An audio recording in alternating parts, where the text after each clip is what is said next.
The power of 100 billion suns, harnessed for one sinister purpose. This time, the Empire might strike first. I'm Dr. Michio Kaku. I'm a theoretical physicist and a science fiction fan. Join me as I show you how to make sci-fi science.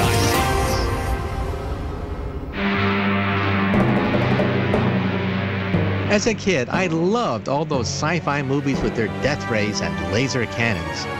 The bad guys always had some awesome weapon in space that they would use to threaten everyone here on planet Earth. It's a chilling but intriguing concept.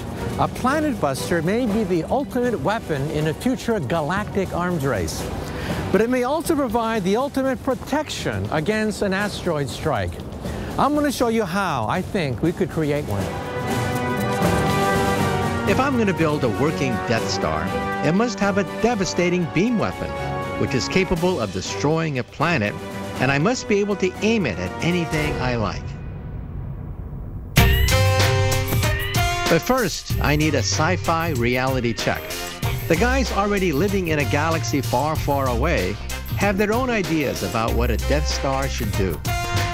It's the ultimate weapon of mass destruction, capable of obliterating an entire planet. It can destroy a whole planet in a single blast. Total annihilation. Boom, done.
photons which cause the pellet to collapse, implode, and then explode in a burst of fusion energy. Now think of applying that principle to a planet, using lasers to vaporize the surface, causing it to implode, then explode. A weapon powerful enough to set off a destructive reaction like that is the way to go. Harnessing this effect would definitely be more economical than using one single laser. Most of the lasers we have today don't have the potential to be used as planet busters. They use huge amounts of power and can deliver only a short pulse of ultraviolet laser energy. I need something with more kick. Jean Cavellos is an astrophysicist. She has a very good idea about how we could beef up our lasers. If you need to blow up a planet, you really want the most powerful laser beam you can get. X-rays are extremely energetic. They have very high frequency, and so they're very, very powerful. The photons in an X-ray laser have a higher energy level than normal lasers. They're potentially the most powerful lasers in the world. But as sci-fi fans know, the actual strength of a Death Star will depend on its power source. I think it would have to be a thermonuclear reactor in the core of the Death Ray. Oh, there's got to be some kind of crazy generator in the middle of the Death Star. Who knows what technology those guys have? You need a lot of energy. One way we could possibly do it would be to power it with nuclear explosions. Channeling the force of a nuclear blast into an X-ray laser would provide the power I need for my Death Star in one simple explosion. The technology is already here, and it offers potentially unlimited power.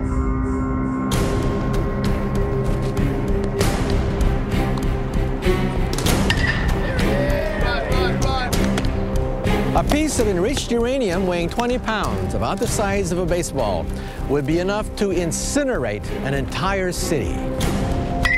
Enriched uranium is the key component of a hydrogen bomb. The explosion produces a shock wave of X-rays. Channel these rays through a lasing material made of copper rods, and you can create an X-ray laser beam. Because the power of a hydrogen bomb is, in theory, limitless, we really can reach Death Star levels of destruction. A baseball-sized piece of uranium creates the initial explosion when you detonate a hydrogen bomb. But what multiplies the blast is a tiny fusion fuel called lithium deuteride. You can add multiple stages of this fuel to the bomb to multiply its magnitude. There is virtually no limit to the power of the bomb I could make.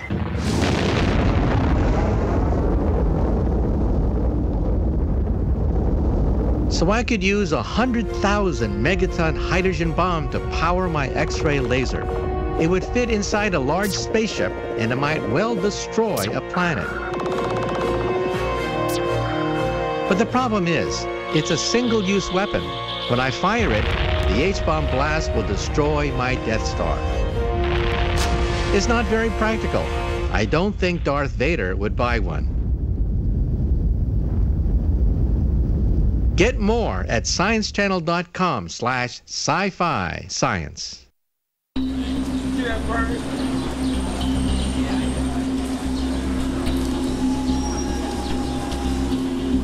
I'm designing a planet-busting Death Star. Real-world technologies have given me some ideas to turn this science fiction into science fact. Finding a practical power source is still a problem.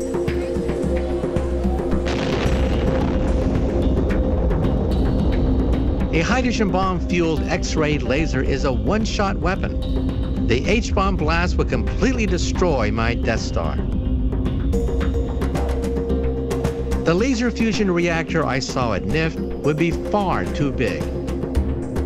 But I could use a tokamak. Its huge superconducting magnets put hydrogen plasma under massive pressure. Temperatures in the tokamak's donut-shaped reactor soared to 150 million degrees Celsius as the hydrogen atoms fuse. In theory, it can generate almost 10 times more energy than you put in.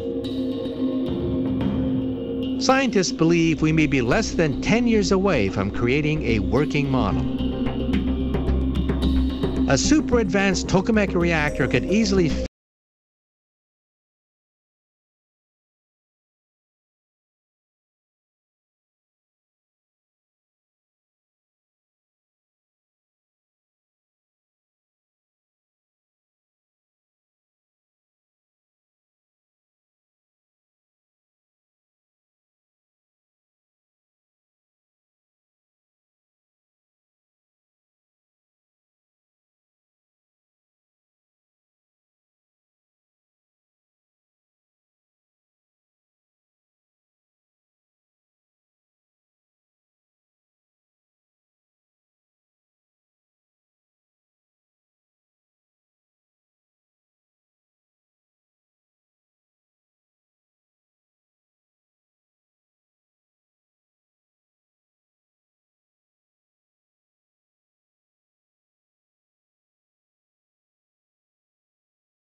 rain down its devastating X-ray laser fire equally across the planet's surface. The impact of all these X-rays hitting the atmosphere will create an enormous shock wave, a spherical ball of energy which will pound the surface of the Earth, causing it to crack open. The planet then implodes. It implodes, it squeezes because of all the radiation hitting the surface, and then it explodes as a consequence. Huge volcanic eruptions will tear the target world apart. The planet will be totally destroyed. I'd say that within 100 years, this is a workable design. We have the X-ray laser, we have the tokamak, we have a space program. It's just a question of assembling it and footing the bill. It's the devil in the details that gets you. These little, relatively little devices that are swarming around the planet and then all go off at the same time, squeeze it in, blows it up. That's the way to do it. I didn't think that it would take that many to blow up a planet. Things just blew my mind. It was very impressive. And I just hope it's used for good and not evil.